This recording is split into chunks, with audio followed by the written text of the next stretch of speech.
one of my images from Denmark. I'll just drag it in, and as you can see, it brought it in at 100% size, which is too big for this frame. So I'm going to go ahead and use one of my fitting commands, fill frame proportionally. You can also get to them here under Object, Fitting, Fill Frame Proportionally, and that will scale the image down to fill the entire frame without leaving any white space. Now that was one way to do it.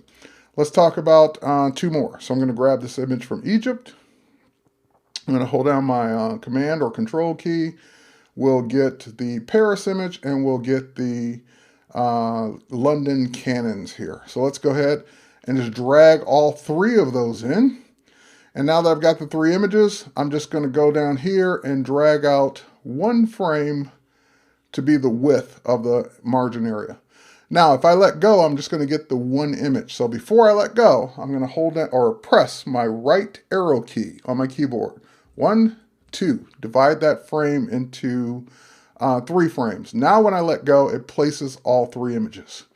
And at this point, I can just quickly say, fit the frame to the content so that I don't have any white space left over, and I can pick them all up and move them around. Now those are 3 individual frames, so I would actually prefer to have this image on this side and this image on this side, so I can pick them up and move them around with my selection tool. So that was number 2, placing images. Number 3, let's talk about working with text frames. So I'm going to go ahead and grab my type tool, and we're just going to go ahead and drag out a frame. And since we're doing it with the type tool, it assumes that we want to put in type. I'm going to drag one out here as well, and drag one out here as well. And let's see. The first one is going to contain the words, the world of. And that will be for the world of travel. So we're going to highlight that text, which brings me to number 3, formatting your text with your text character options here. We're going to do a Myriad Pro, and we're going to do the light version of Myriad Pro. So we'll make that. Now, we can also increase the size. Just jump down here, we'll make it a little bit bigger. And since my text is as big as I need it to be, I don't need the frame to be that much bigger, so we'll do another fit frame to content to make that smaller. Let's go ahead now and put the word travel in. We'll highlight the word travel, and we'll just simply make that Aachen or Aachen Bowl. All right, so now I want that to be larger. I can, of course, keep jumping to larger sizes here in the point sizes, but once I hit 72, that's as large as the menu will go.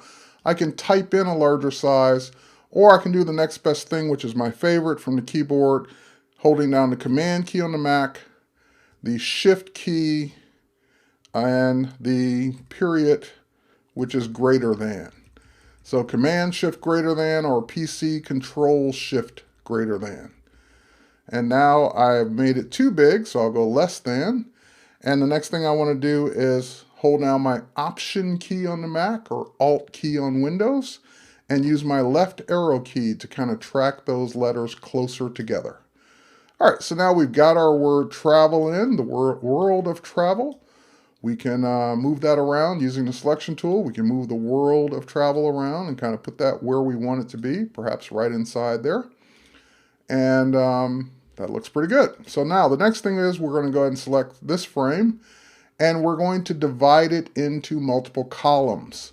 So we'll just use the column indicator here. We'll go ahead and say that we want that to be, I don't know, 3 columns seems kind of nice. Let's go ahead and select, put our text tool in there by double clicking. And now if I had the text, I could just go ahead and type it in. I could also use the file place command and go grab a Microsoft Word or a text document. But since I don't have the type yet, I'm just going to go ahead and type fill with placeholder text. And that will go ahead and just fill it in with sample text so I can start formatting. Now, speaking of formatting, let's go ahead and zoom in on it, or hit Command 2 to zoom in at 200%. And my type came in at my default font, which is Minion Pro Regular 12 point. I want that to be smaller, so I'm going to say Select All, Command A, 10-point type, and then I want this first one to be a drop cap. So for that, I'm going to go to my paragraph panel, which you can grab from your window menu. Window, type, paragraph. That's the one I brought up. And we're going to go ahead and say that we want that to be 1 character, drop cap that's 3 lines long. All right, so now that we've got the text in there, we want to finish filling this up with sample text. And we'll just go ahead and do another fill with placeholder text command. But we don't want that to be on all those paragraphs, so we're just going to go ahead and select those and say that, there we go, it is down, back down to 0. All right, so now we'll do one more fill with placeholder text. And that should finish it off. Great. Okay, so now we've got our text in, but then I realized, hey, it'd be nice if we had a headline to go with that. So let's go ahead and say, drag out another text frame here. We can stretch that frame all the way across. And if I zoom out a little bit, I can see what I'm doing better. Grab the selection tool and we'll just pull that out. Okay, so now we'll double click once again to get to our cursor. The world is yours. Take advantage of it. All right, and I just want to go ahead and make that larger. Actually, let's change the font. We'll do Myriad Pro Bold. And we'll make that, let's say 14 points. Can we go larger? How about 18 points? Looks great. Okay, so now we've got, really in a matter of seconds, minutes maybe, our beginnings of our page. And of course, we can continue to work on this. We can move this up. Move that up, using my arrow keys here. And we can also move this up, make it a little bit more comfortable here for this. All right, great. Now, where are our other 7 pages? Remember, we asked for an 8-page document. Well, if we scroll down, there's the other pages. But before we move on, there's some formatting that I want to do here. And this is going to bring us into our next couple of things that people ask for. So number 5, creating styles. So we have this headline here, and this headline is kind of the way I want all my headlines to look, with one more exception. I'm going to want some color on that. So before I go any further, I want to borrow the green in these cannons and use that for my text color. And InDesign lets me do that. But before I do it, I want to make sure these images are in the right format. So when I select the image, go to my link panel, I can see, just as I suspected, since it came out of my digital camera, it's in the RGB color space.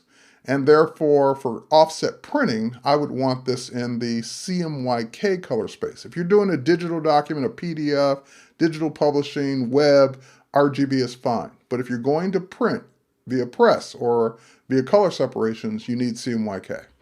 So I'm going to go ahead and Option or Alt double click on this image. That will open it up in Photoshop, where I can change the mode from RGB to CMYK.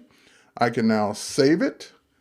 I can close it, switch back to InDesign, and InDesign will automatically update it. So when we look at it now, it's already CMYK. We've already made the change.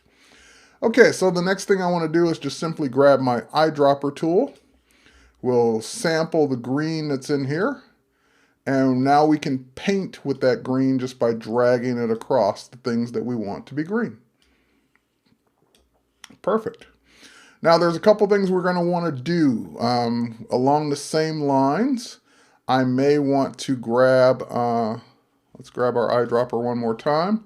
I may want to grab like the kind of dark brown in there and maybe do that for the world. And the problem is, and this, you may get into this when you start overlapping things. It's selecting the travel frame and not the world of frame because it's behind it.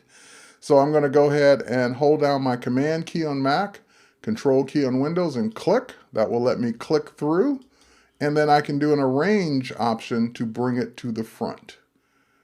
There we go. So now the world of is in the front where I need it to be. So the next thing we'll do is we'll grab our eyedropper one more time, and we'll go ahead and sample that brown, And now we can undo whatever that was doing there, and we can go ahead and say, here we go. We've got our world of. Did I sample the wrong color? Let's see, I think I did. Let's try one more time. Sample.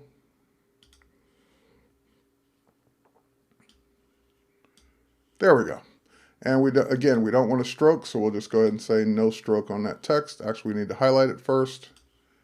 Sorry for the diversion, guys, but this is the kind of stuff you will run into, so let's make sure we do it right.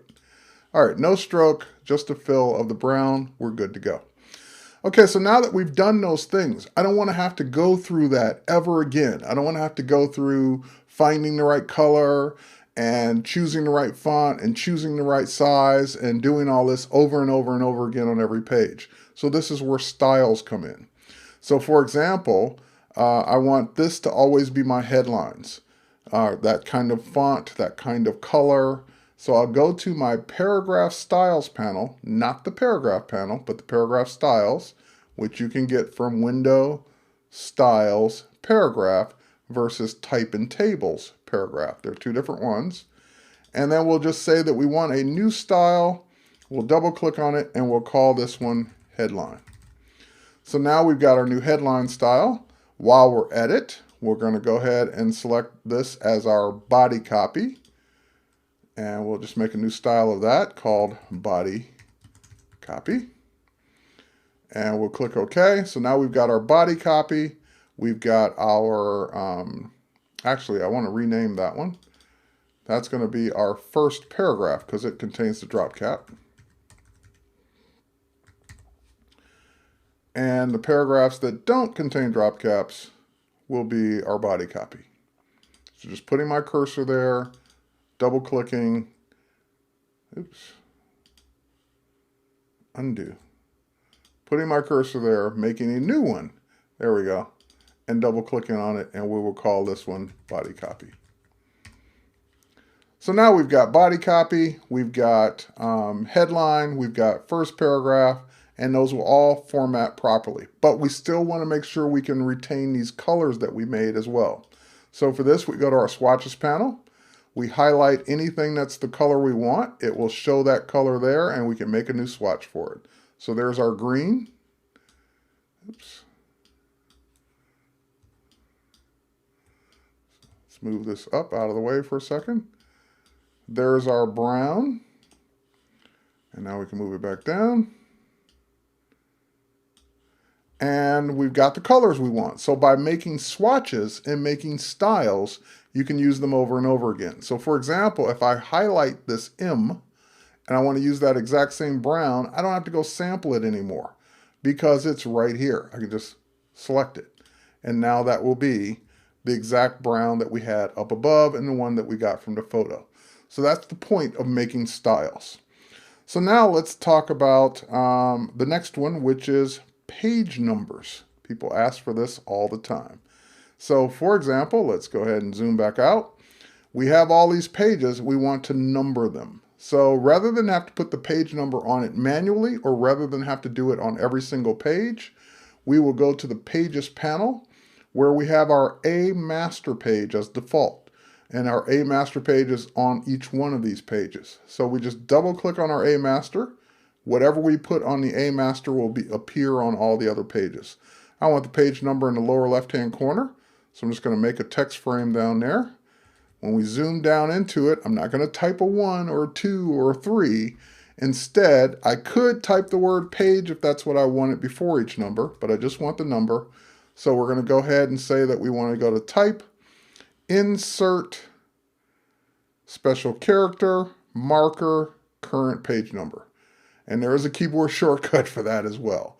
But that will give you the current page number, which you can then style any way you want. Make it whatever font you want, make it whatever color you want, and that will style your page number. Now that will be on all my left pages, and I want one now on all my right pages. So rather than have to do that from scratch, I'm just going to hold down my Option or Alt key, which is duplicate inside of an Adobe product. So that was just drag and drop, holding down the Option or Alt key will duplicate it. Now we'll zoom into that one because it's left aligned. We want that one right aligned. So now it will be on the right hand side and the number will go that way if it gets larger and larger. Okay, so now we've got our page numbers on all our pages. So if we go to page 1, sure enough, at the bottom of page 1, there is page 1. If we go to page 2, sure enough, at the bottom of page 2, there's our 2, there's our 3, so forth and so on. This is great, except on page 1, we don't want a 1. We don't want to number the first page. So there's a quick way to do this. I can get rid of it. Let's click. Oh, wait, you just can't click on something that's on the master page and get rid of it. However, if you hold down your Command key on the Mac or Control key on Windows and the Shift, you can then click to unlock that item from the master page and just simply delete it. You've only deleted it off that one page. It still works on all the other pages. So page 2 is still page 2. Page 3 is still page 3. It still works. Okay, so now we've got, we're cooking along here. We've gotten through the first 6 items. Let's get through the last 4 now. So I'm going to go ahead and drag out a frame that's the size of this page. So let's go ahead and grab our text frame. Drag one out there. And I'm going to go ahead and make this one 2 columns. So we have to select it as an object. And now that it's 2 columns, I'm going to go ahead and fill it with placeholder text. So type, fill with placeholder text, fills it with the sample text once again. But I'm going to link this frame backwards to a headline frame. So let's make this frame a little shorter. And you have an import and an outport on all of your text frames. Now my outport went red, letting me know, hey, you made this frame too small. I can't see all your text anymore. That's okay. If I make the frame too small, we're going to see linking, which is the next object that people want to know how to do. But let's go ahead and click the import, and we can then link backwards over here. All right, so now we've got our text set up here. I'm going to go ahead and get rid of this frame that it created automatically for us so we can go ahead and make ours manually. And let's go ahead now and take care of, it looks like it's just going to keep doing an auto insert. So here, we'll just break the link. There we go. So now let's go ahead and let's do our headline here. So we're going to say that this page has a headline in it and it says, "Welcome to my world." And it has a headline, which means it has a headline style. So we'll just say that that's a headline. And all the rest of this text is, from here on out, is body copy. So that's how you do your formatting. You just highlight your text, choose your style sheet, and it will automatically format your text for you. Okay, so now let's move along. I want this to be in a frame all by itself, the welcome to my world. I could do this one of 2 ways. I can either make this frame too short, so it just pushes the text, or I can insert a break character after this that says, type, insert, break character, frame break. So that means push everything after that word world to the next frame no matter what, even if the frame is big enough to hold it. So that's just a quick tip, by the way, in case you want to know how to do that. All right, so now what's the next thing that people want to know how to do besides linking frames, which we're going to get to in a moment?